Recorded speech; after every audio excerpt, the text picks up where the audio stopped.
ஸ்ரீ மகாபிரிவா திருவடியில் சரணம். என்னோடய சேனலை தொடர்ந்து ஃபாலோ பண்ணுற அத்தனை பேருக்கும் நன்றி. என்னோடய சேனலில் புது பரிகாரங்கள் சக்தியுமே இந்த ஸ்லோகங்கள் அத்தனையும் கொடுத்துக்கிட்டு இருக்கேன்.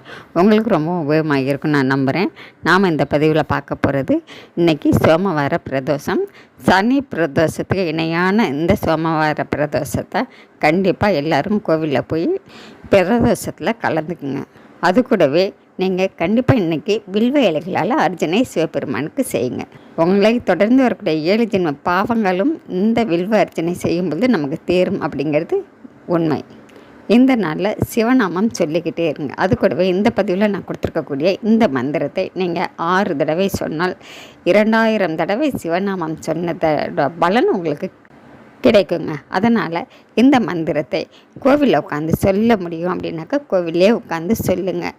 கோவிலுக்கு போக முடியாதவங்க இன்றைக்கி இரவுக்குள்ளே உங்களுடைய வீட்டிலையே ஒரு வெறுப்பு வெறித்து உட்காந்து சிவபெருமான மனசார நினச்சி இந்த மந்திரத்தை சொல்லுங்கள்.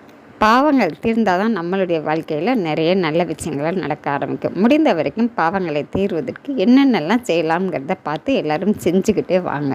வீட்டில் இருக்கக்கூடிய குழந்தைகள், பெண்கள், ஆண்கள் அத்தனை பேருமே இந்த மந்திரத்தை இன்றைக்கி சொல்லிவிடுங்க. இந்த மந்திரத்தை நீங்கள் தினந்தோறும் கூட சொல்லலாம். மந்திரம் நான் பதிவில் கொடுத்துருக்கேன். நாம் அடுத்த பதிவில் பார்க்கலாம்.